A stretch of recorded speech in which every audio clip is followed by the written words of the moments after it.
रचि महेश निज मानस राखा, पाई सुसमहु सिंहासन भाका, ताते राम चरिता मानस वर, धर्यु नाम हिया हेरि हरसि हर, धर्यु नाम। तो भाई ये कथा तुलसीदास जी कहते हैं कि हमने नहीं लिखी, ठीक? तुलसीदास जी कहते हैं रामचरितमानस की रचना भगवान शंकर ने की। अब आज भैया ये तो सब सुन करके जा रहे हैं, तो याद भी करके जाना। कोई पूछे किसने लिखी, तो भैया शंकर जी ने। क्यों? तुलसीदास जी कहते हैं रचि महेश निज मानस राखा, और सुनाया किसको? पाई सुसमहु सिंहासन भाका। सुंदर समय जानकर यही कथा माता पार्वती को शंकर से सुनाई, और वही कथा देखो भाई 4 जगह ये कथा इस समय चल रही है हमेशा। किसने किसको सुनाया? रामचरितमानस में 7 सोपान है। यही महासुभाग सप्त सोपाना, सुख संपादन समन विषादा।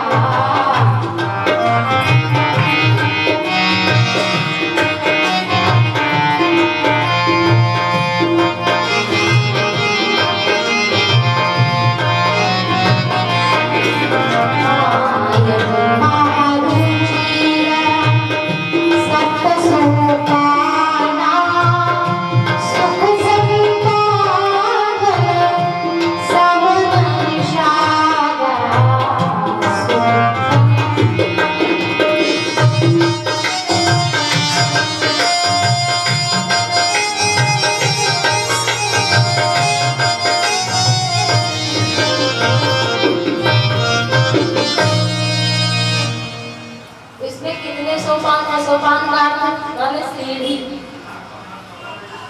और वो कौन कौन सी सीढ़ी है? रामचरितमानस ये क्या है? एक सरोवर है, एक सरोवर। रामचरित रूपी सरोवर में 7 सीढ़ियां हैं। राम की कथा रूपी गंगा में जाने के लिए 7 सीढ़ियां हैं। वो कौन कौन सी हैं? बालकांड, अयोध्या कांड, अरण्य कांड, किष्किंधा कांड, सुंदर कांड, लंका कांड और उत्तर कांड। सबसे बाद में कौन सा कांड आया? अर्थात अगर आपको अपने जीवन का वास्तविक उद्देश्य क्या है, उत्तर क्या है, जानना है, तो उत्तर कांड की तक पहुंचना होगा। और फिर आप जान जाएंगे कि मानव जीवन आपको क्यों मिला। क्या भैया घर बनाने के लिए मिला? क्या बच्चे पैदा करने के लिए मिला? क्या शादी ब्याह के लिए ही मिला? लोग कहते हैं बहुत बहुत मेहनत किया भैया, घर बनाया, जितनी पूंजी लगा। अरे इस पर क्या कहते हो? एक चिड़िया भी इतना बढ़िया घोंसला बना देती है, आप नहीं बता पाओगे। वो जिस योगी की दिन का बीन बीन कर लाती है, वो भी चूजे पैदा कर लेती है, अंडे इसका मतलब क्या, उसका जीवन धन्य हो गया, उसने जीवन का उद्देश्य पा लिया।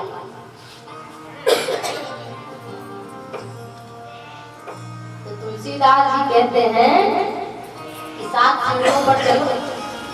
अब फिर क्या होगा, भगवान के 4 प्रकार के भगत हैं। कितने भक्त हैं? अर्थात, जिज्ञासु और ज्ञानी, ये 4 प्रकार के। और इस रामचरितमानस में भी 4 घाट हैं। एक है दीनता का घाट, जिसे शरणागति भी कहते हैं। वहां कौन बैठा भी, घाट भी जान लो, 7 सोपान हो गया, एक सरोवर हो गया। और घाट कितने हैं? नदी के किनारे घाट बने रहते कि नहीं, तो यहाँ भी घाट बना हुआ है, 4 घाट, बहुत सुंदर। तुलसीदास जी सुना रहे हैं, स्वांतः सुखाय रघुनाथ गाथा, भाषा निबंधमति मंजुल मातनोति। तुलसीदास जी किसको सुना रहे हैं? कह रहे भैया, निज संदेह मोह भ्रम हरणी और करम कथा भव सरिता कर। इस भव संसार रूपी नदी को पार करने के लिए और अपने मन को स्वांतः सुखा, अपने आप को, अपने अंतःकरण को पायो परम विश्राम राम समान प्रभु नाही हो। हम लोग क्या चाहते हैं भैया? आराम, आराम की तलब है, आराम,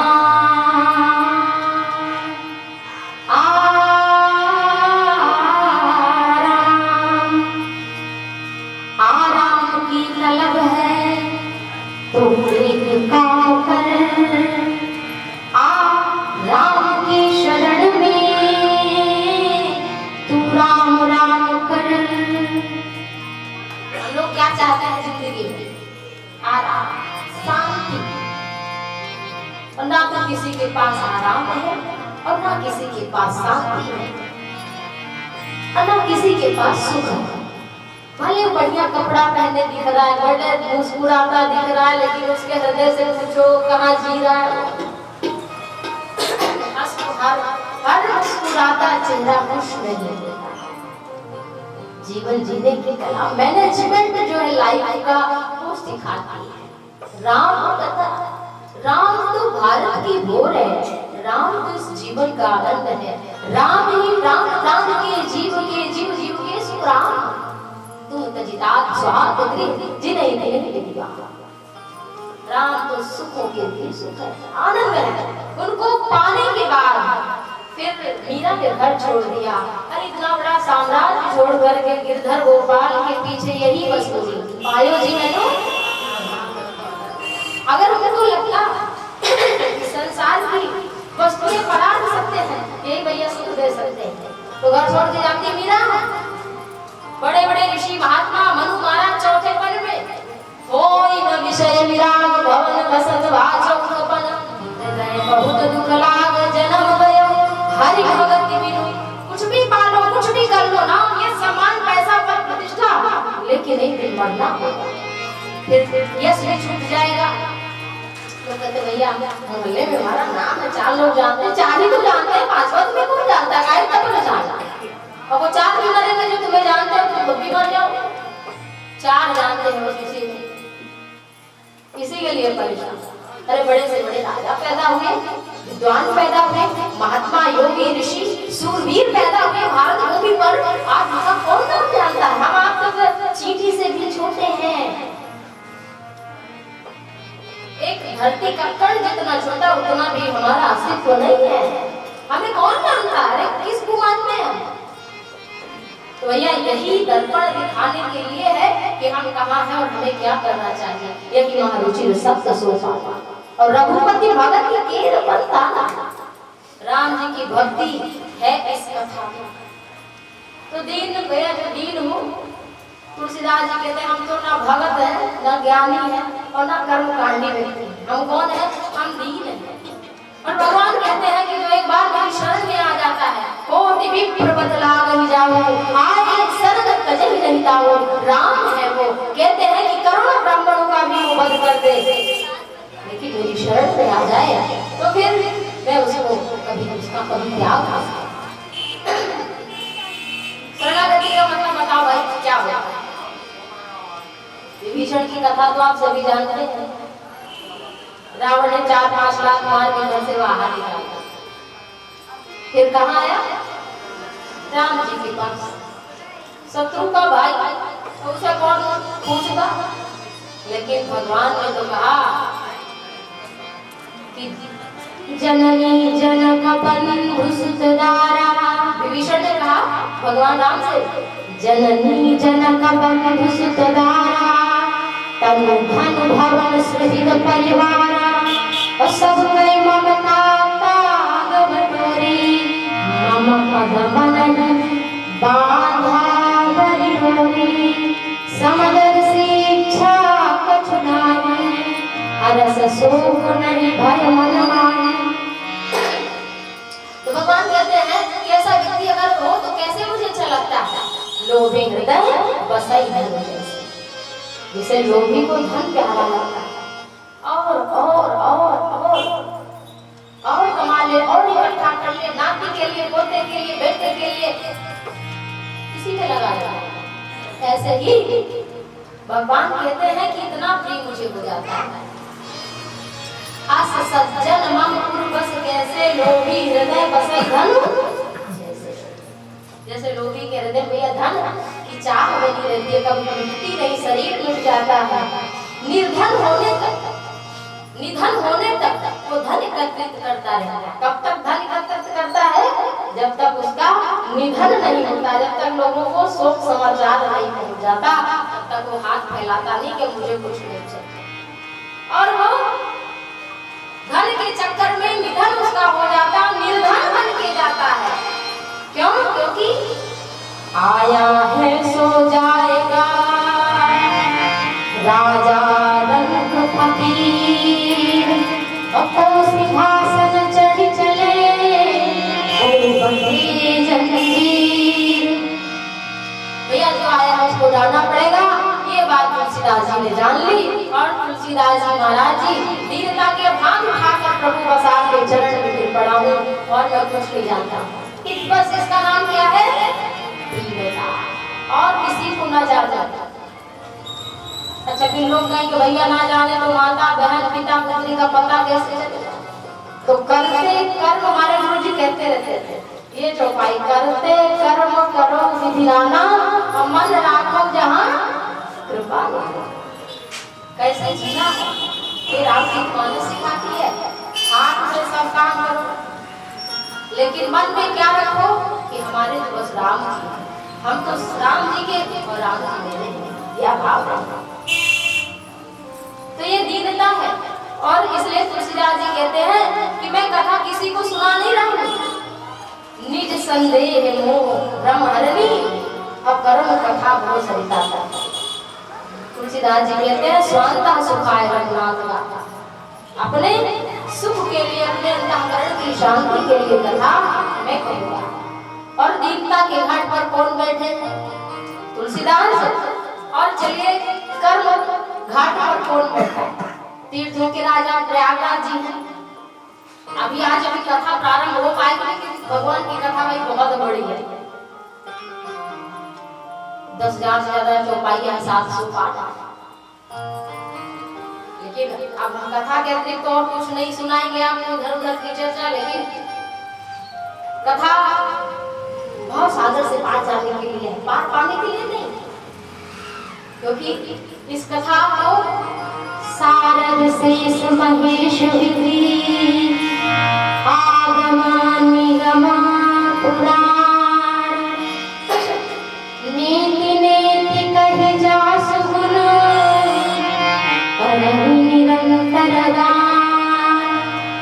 तुम ही आदि खगम अनंता, नभ उड़ान नहीं पावनियंता, भक्ति रघुपति महिमा गाथा, तात कबहु को पार पावा, जलसी करमहि रजगन जानी, रघुपति चरित न बरन सिरानी।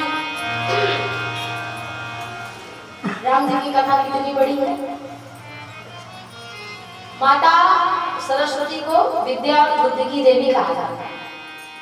जैसे भैया जी के मुख में तो सरस्वती बैठ गई है, तो कहते हैं तो सरस्वती जी कह रही है कथा, सारंग शेष भगवान शेष 1000 कितने को हम आपने तो बस छोटी सी समझ है, और एक है मुख है, एक मुख, लेकिन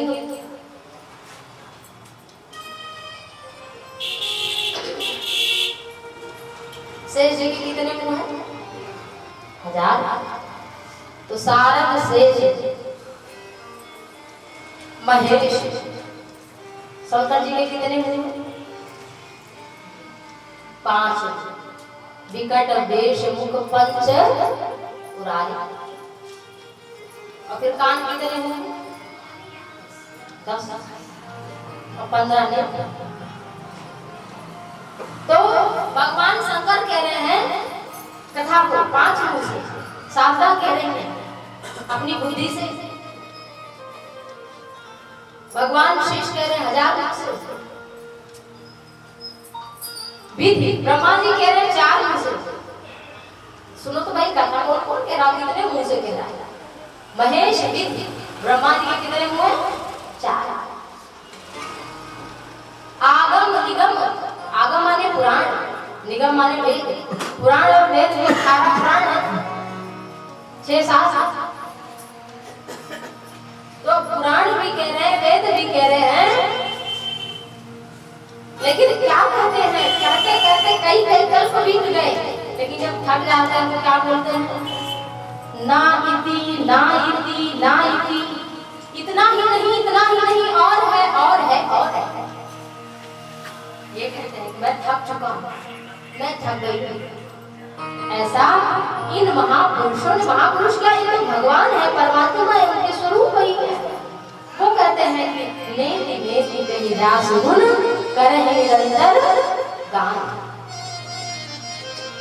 तुलसीदास जी भी कह रहे हैं, लेकिन कहते हैं इतना ही नहीं और है।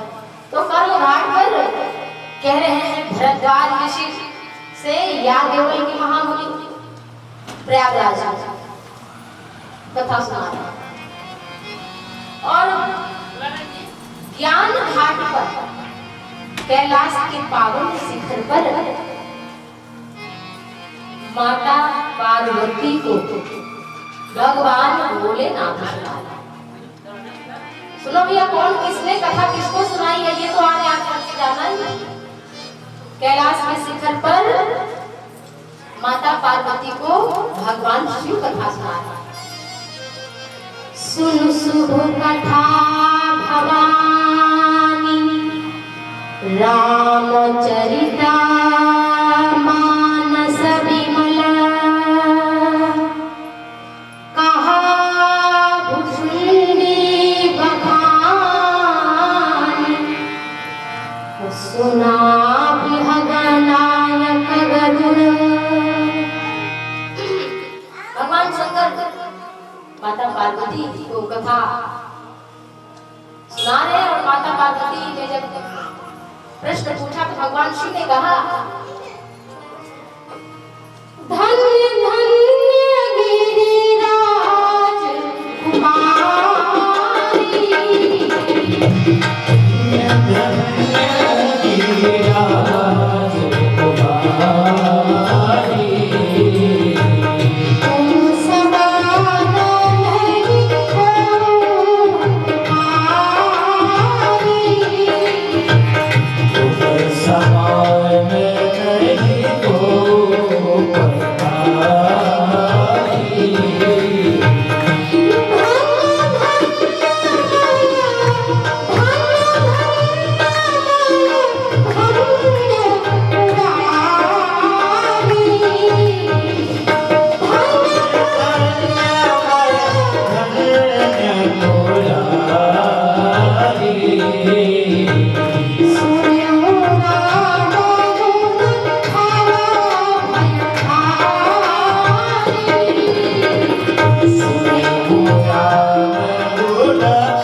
सुंदर भाग्य चाहिए।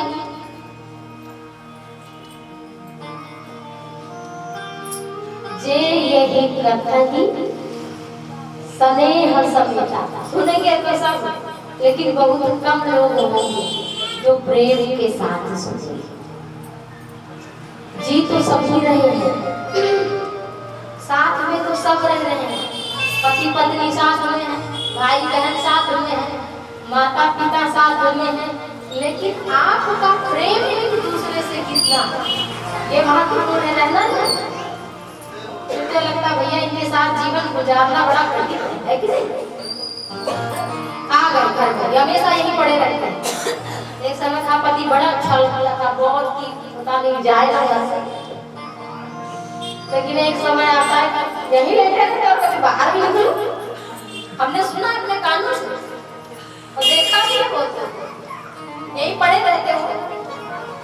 कौन आया इन लोगों का?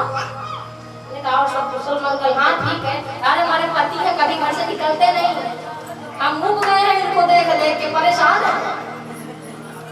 सच में।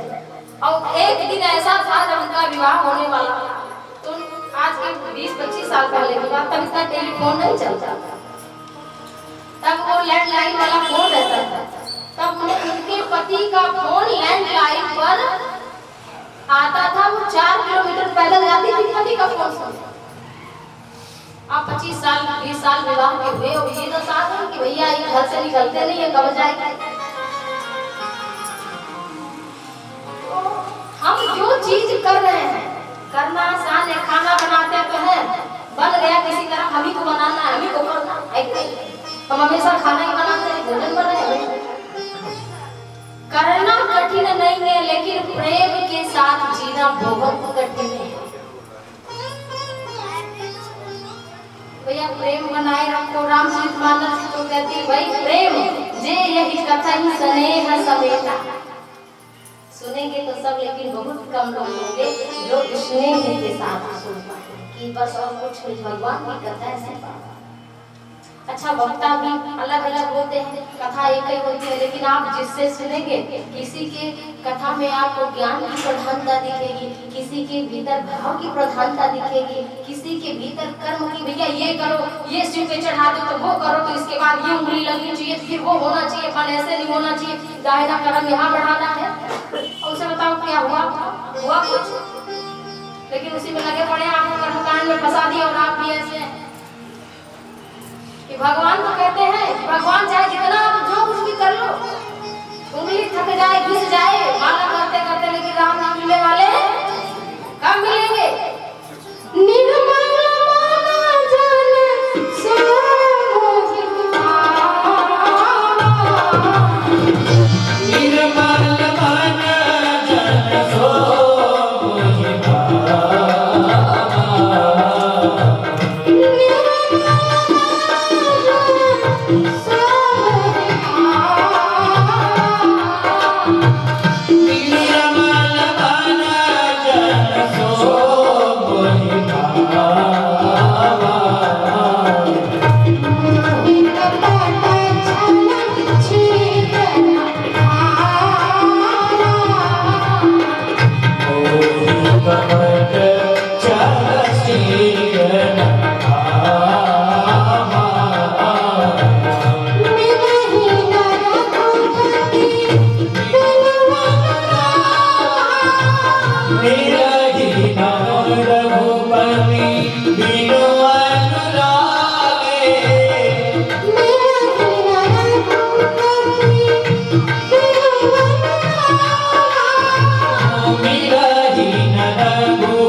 उसको जिसे बड़ी सरलता से मिल जाता है।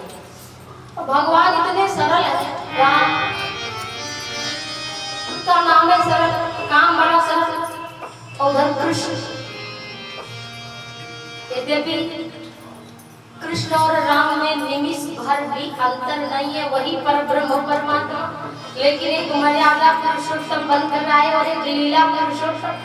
लेकिन राम जी इतने सरल कि बस कह दिया कि राम तुम्हें 14 वर्ष का वनवास, मेरा बड़ा भाग है, मैं तो जंगल का राजा बनने जा रहा हूँ। ऐसा परम सौभाग्य किस पुत्र का होगा। और दूसरा बेटा होता तो तुरंत मुकदमा हो जाता, मारपीट घर में हो जाती, हमें काहे हमारा हिस्सा दो, हम नहीं जाएंगे, क्या गलती की हमने। लेकिन राम ने तो कहा ये मेरा परम सौभाग्य है जो आज मैं सुन जननी सोई सुत बड़ भागी, जे पितु मातु बचन अनुरागी। तो राम कथा कोई धर्म, कोई संप्रदाय, कोई मजहब का नहीं है, ये तो राम तो हर घर में होना चाहिए, हर व्यक्तित्व में होना चाहिए। सीता तो हर नारी में होनी चाहिए, राम तो हर पुरुषत्व में होना चाहिए। तभी उस कुल का, उस समाज का विकास होता है, तभी उस व्यक्ति का विकास होता है जब वो राम में जीता है। और बिना जीवन के, बिना जिए आपको कोई नहीं स्वीकार करे। आप भले कितना बड़ बन लो, लेकिन जब तक आपके भीतर विनम्रता नहीं आएगी, राम जैसा चरित्र, राम कथा क्यों जरूरी है समाज में? क्योंकि राम जैसा पुत्र हर किसी को चाहिए। बेटे पैदा हो जाता है, लेकिन बाप कभी कभी कहता है, श्रीमद् भागवत की कथा में जब धुंधकारी हुआ तो आत्मदेव ने कहा इससे अच्छा तो मैं पुत्र विहीन होता भगवान, ऐसा बेटा काहे दे दिया। तो कभी कभी ऐसा भी हो जाता कि जो आज मांग रहे हम, कल वो हमें दुख दे सकता है, और उसी के कहने पर आत्मदेव चले गए, उन्हें प्राण त्यागना पड़ा। तो राम जैसा जीवन जी हर कोई, सब बेटा तो सबको चाहिए, लेकिन किसके जैसा चाहिए? राम जैसा। पिता कैसा चाहिए? दशरथ जैसा। दशरथ ने अपने मुंह से नहीं कहा राम बन जाओ, अपने मुंह से आप रामचरितमानस पढ़िएगा, दशरथ ने कभी नहीं कहा।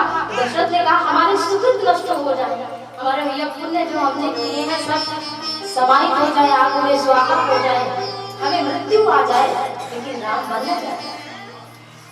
लेकिन अपने पिता के वचन झूठे ना करने के लिए राम बन चले गए।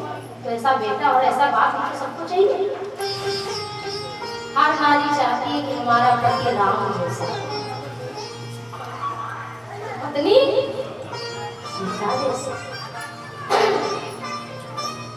भैया कन्हैया का चरित्र तो जैसे पैदा हुआ वैसे जेल में, तो उसी समय सब काम कर्मकांड करने लगे, जेल में पैदा हुए और उसी समय पिता को लेकर भाग गए दूसरी जगह। बहुत दिन तक लोगों को उस समय यही नहीं पता चला कि इनका बाप कौन है। कोई कहता है वसुदेव, तो कोई कहता है नंदन। तो राम जी ऐसे सीधे सरल, और कन्हैया हमारे कृष्ण बहुत बूढ़ा पाया जाए, दांत ना हो तो फिर कृष्ण कहने में बड़ा